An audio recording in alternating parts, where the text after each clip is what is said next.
जय हिंद। मैं Pappu sir PDF mind में आपका फिर से स्वागत करता हूं। तो चलिए आज 10th क्लास के बिहार बोर्ड के एग्जाम के लिए 10th क्लास के ज्योग्राफी का चैप्टर नंबर 1 का जल संसाधन आज शुरू करते हैं। तो चलिए देर न करते शुरू करते हैं जल संसाधन।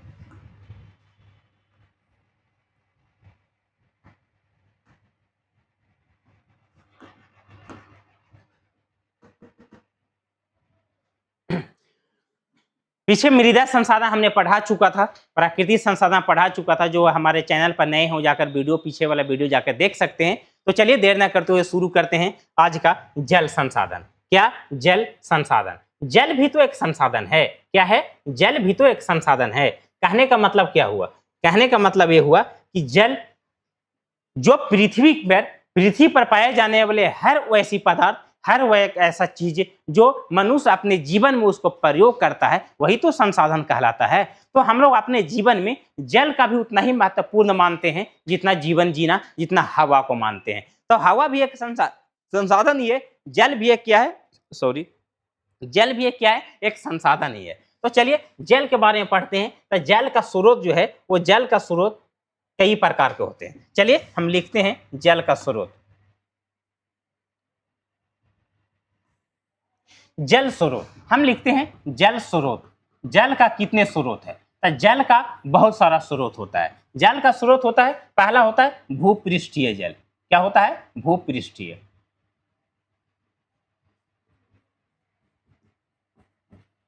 भूपृष्ठीय जल। दूसरा होता है भूमिगत जल।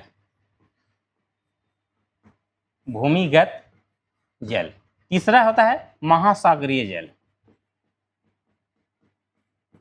महासागरीय जल। और चौथा होता है वायुमंडलीय जल। क्या होता है? वायुमंडलीय जल।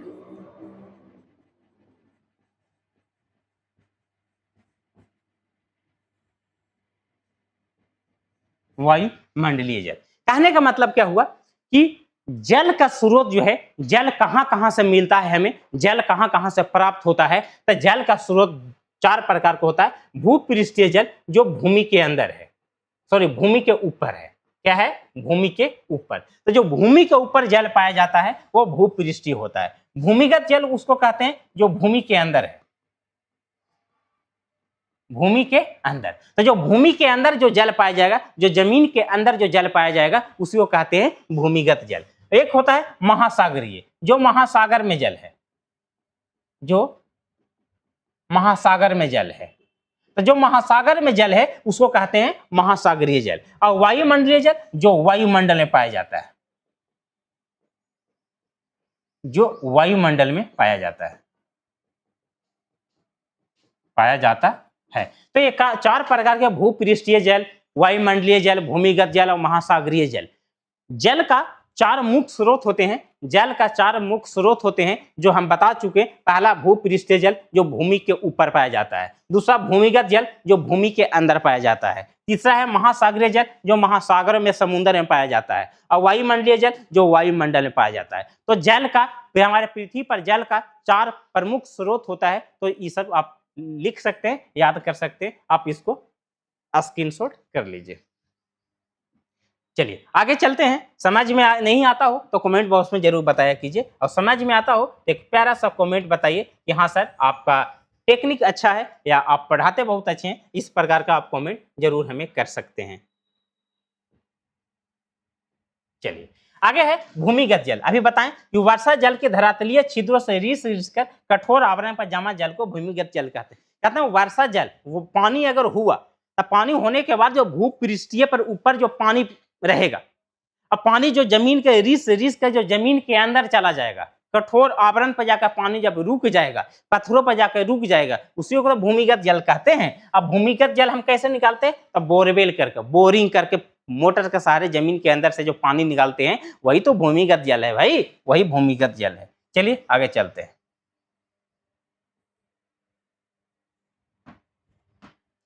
आगे है भूपृष्ठीय जल। क्या है? भूपृष्ठीय जल का लगभग 2/3 जल देश की 3 बड़ी नदी गंगा, ब्रह्मपुत्र में, सिंधु, गंगा और ब्रह्मपुत्र में होता है। 2/3 जल 3 नदी से तीन नदी से। वो तीन नदी क्या है? वो है सिंधु, ये है गंगा और यह ब्रह्मपुत्र। ब्रह्मपुत्र कहने का मतलब क्या है कि पृथ्वी पर जितना पानी है, भारत में जितना पानी है, वो पृथ्वी भूपृष्ठीय जल का, भूपृष्ठ मतलब जमीन का ऊपर, जो जमीन का ऊपर जो जल है वो दो तिहाई जो जल है वो भारत के 3 गो नदी अकेले प्रवाहित करती है। 3 नदी भारत के अकेले, सिंधु, गंगा और ब्रह्मपुत्र, भूपृष्ठीय जल का। अगला पृथ्वी की सतह का 3/4 भाग, 3/4 भाग जल से ढका है। 3/4, 3/4 भाग क्या है? जल से ढका हुआ है। जल नवीकरणीय संसाधन, सही बात है, बर्फ बना, बर्फ से पानी, पानी से बर्फ, बर्फ से पानी, पानी से बर्फ होते रहता है। पृथ्वी के अधिकतर भूभाग पर जल की उपस्थिति के कारण पृथ्वी को नीला ग्रह कहा जाता है। हाँ, पृथ्वी के अधिकांश भागों पर, पृथ्वी की ज्यादा मात्रा में जल की उपस्थिति के कारण पृथ्वी को नीला दिखाई देता है, क्योंकि जल जो है वो नीला दिखाई देता है। विश्व के कुल जल का 96.5%। अब बताइए, जल, टोटल जल का 96.5% महासागर में है। कहाँ है? महासागर में। 2.5 जल जो है वो पीने लायक है। पीने लायक है यानी कि इसको कहेंगे मृदु जल, मृदु जल। बाकी जो 1% जो जल है वो बर्फ के रूप में है या वायुमंडलीय में है, वायुमंडलीय। तो टोटल जल का 96.5 महासागर में, 2.5 पीने लायक और 1 जल जो है बर्फ या वायुमंडलीय के रूप में पाया जाता है। चलिए आप लोग इसका स्क्रीनशॉट कर सकते हैं। चलिए एक चीज और बताते हैं, पीने लायक यानी मृदु जल, मृदु जल कितना है? 2.5%। और 2.5% का ध्यान से समझिएगा, 2.5% का 75% जो है, 75% जो है वो हिमनद के रूप में है। काची के रूप में है? हिमनद। हिमनद यानी कि बर्फ के रूप में है। काची के रूप में है? बर्फ के रूप में है। और जो 25% जो जल है वो भूमिगत जल है, भूमिगत जल है। टोटल जल का 96.5% महासागर में है। ध्यान से सुनिएगा, टोटल जल का 96.5% महासागर में है। 2.5% पीने लायक है यानी कि मृदु जल है। 1% जो है जल वो बर्फ के रूप में है। अब बताइए कि 2.5 यानी जो पीने लायक जो पनिया है, वो पीने लायक पनिया का 75% बर्फ के रूप में, ये भी पीने वाला पानी है। ये पहाड़ी वाला इलाका में मिल रहा है, जो बर्फ पिघलता है और जो पानी जो पाइप के सहारे जो अपने अपने घर में लेके जाते हैं वो यही वाला है। 25% जो भूमिगत जल जो है, जो हम लोग बोरिंग के सहारे, मोटर के सहारे हम लोग जमीन के अंदर से जो निकालते हैं, वही है 25% जो भूमिगत जल में है। चलिए समझ में आया? समझ गए आप लोग अच्छे से समझ गए? तो चलिए आगे चलते हैं। आप इसका स्क्रीनशॉट ले लीजिए। चलिए आगे चलते हैं।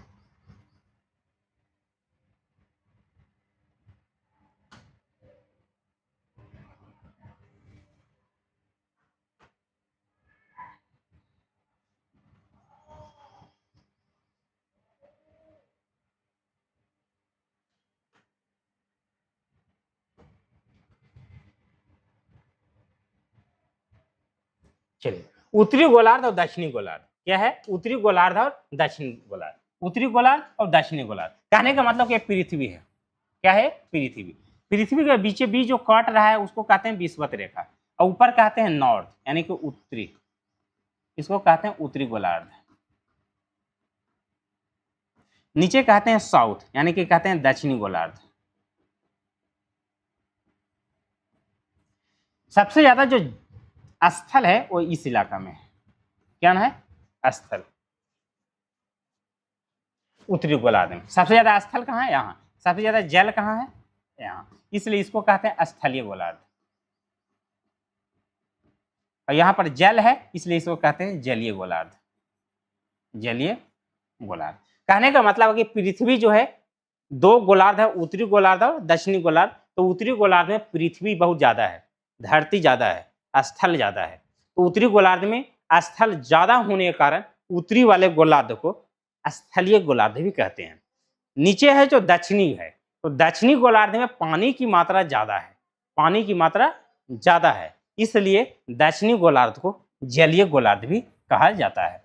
देखिए विश्व का अधिकांश स्थल उत्तरी गोलार्ध में, इसी कारण इसे उत्तरी स्थलीय गोलार्ध भी कहा जाता है। अधिकांश जो है, अधिकतर जो स्थल है वो कहाँ देखने को मिलता है? उत्तरी गोलार्ध में मिलता है, इसलिए इसको स्थलीय गोलार्ध भी कहा जाता है। अगला है विश्व का अधिकांश जल दक्षिणी गोलार्ध में, अधिकांश जल कहाँ है? दक्षिणी गोलार्ध में, इसलिए इसको जलीय गोलार्ध भी कहा जाता है। अगला है विश्व के मृदु जल का 75% के रूप में पाई जाती है में हिम नद के रूप में, काची के रूप में? हिम नद के रूप में। 75% हिम नद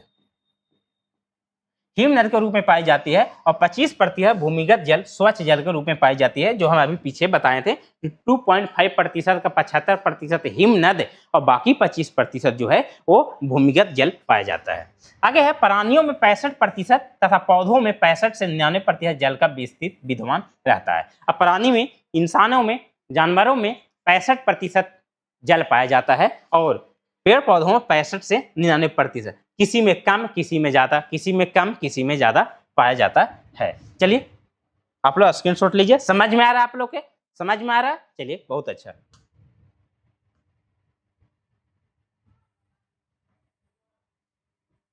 चलिए जल संसाधन का वितरण एवं उपयोग। अब कह रहा है कि जल संसाधन का वितरण एवं उपयोग क्या कहता है? जल संसाधन। चलिए भारत में विश्व के लगभग 16% आबादी निवास करती है। अब भारत में जो आबादी है, भारत में जो आबादी है वो विश्व का 16%, विश्व का 16% है और 4% स्वच्छ जल है। विश्व का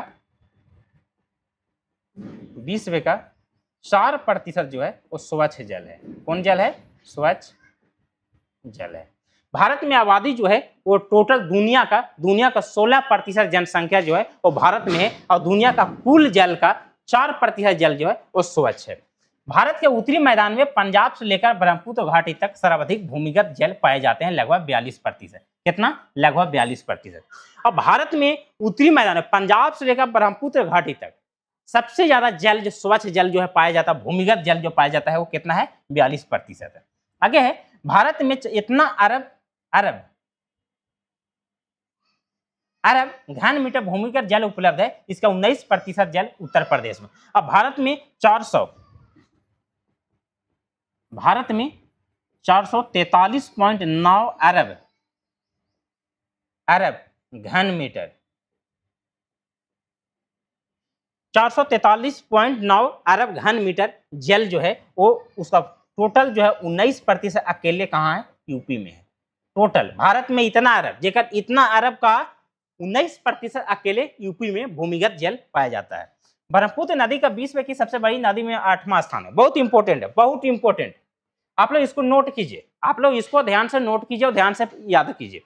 ब्रह्मपुत्र नदी का विश्व की सबसे बड़ी नदियों में 8वां स्थान है। कैमा स्थान है? 8वां स्थान है। कहता है कि ब्रह्मपुत्र नदी दुनिया की सबसे बड़ी नदियों में 8वां स्थान रखता है और गंगा नदी विश्व की सबसे बड़ी नदी में 10वां स्थान रखता है। कैमा स्थान? 8वां और 10वां स्थान रखता है। समझ गए? समझ गए आप लोग? चलिए बहुत अच्छी। चलिए आगे।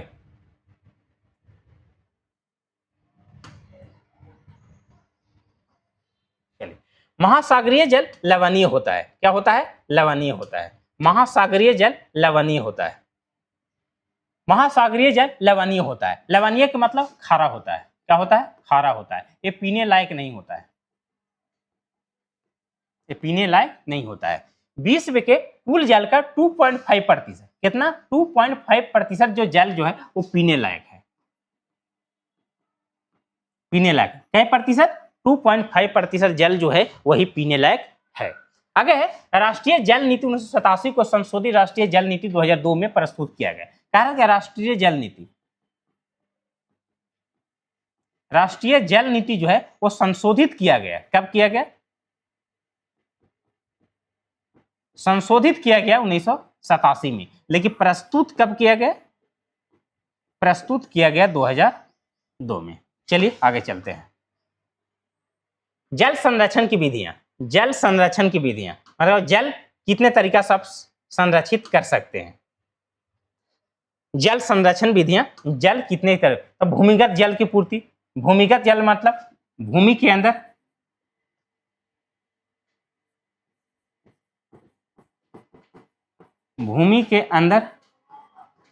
जल संचय करके जल संभर का मतलब होता है टैंक बनाकर जल जमा करना। जल जमा। तकनीक विकास मोटर के सहायता से, मोटर मशीन की सहायता से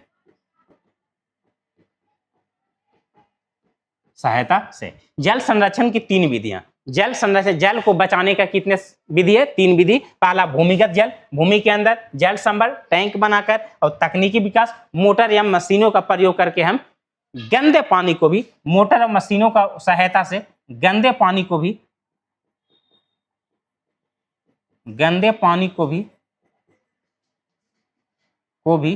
स्वच्छ करके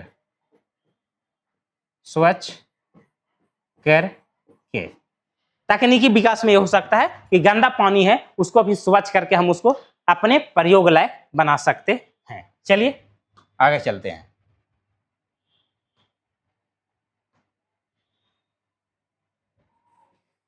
जल संकट क्या कहता है? जल संकट। जल संकट कहता है जल संकट किसे कहते हैं? जल की कमी को ही जल संकट कहते हैं। एक व्यक्ति, स्वीडन के एक व्यक्ति के अनुसार प्रत्येक व्यक्ति को प्रतिदिन 1000 घन मीटर, कितना? 1000 घन मीटर जल की आवश्यकता होती है। अगर इससे कम जल की उपलब्धता हो तो इसे ही जल संकट कहा जाता है। कहने का मतलब कि एक व्यक्ति एक दिन में 1000 घन मीटर, प्रतिदिन कितना? 1000 घन मीटर जल की आवश्यकता होती है एक व्यक्ति को। अगर इतना से कम हो रहा है तो समझिए कि जल संकट हो गया, मतलब कि जल की कमी हो गया। जल संकट का मतलब होता है जल की कमी। चलिए आगे चलते हैं। जल के विविध उपयोग। अब जल का उपयोग कहां कहां कर सकते हैं? तो जल का उपयोग कर सकते हैं पेयजल में, यानी पीने लायक, पीने में, घरेलू काम जैसे खाना बनाना,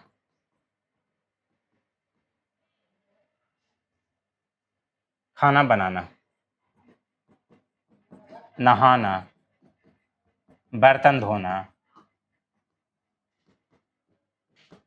सिंचाई में, खेतों की, फसल की सिंचाई, फसल में पानी डालना, उद्योग, कारखानों में, स्वच्छता,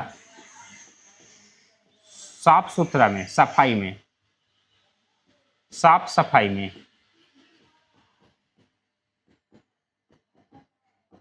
सफाई में, बिजली उत्पादन में, इसको कहते हैं जल विद्युत बनाने में, वानिकी, जंगल को बचाने में,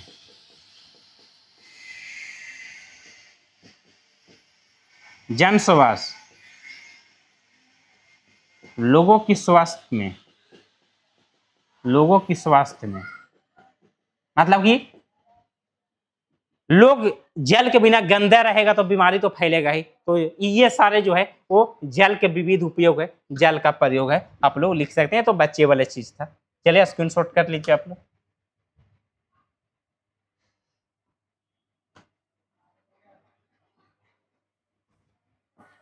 चलिए आज के स्लाइड यहीं पर समाप्त करते हैं। आज की क्लास इतना ही भर रहने देते हैं। तो कल फिर मिलते हैं इसी समय इसी चैनल पर। आप लोग जुड़े रहिए हमारे साथ।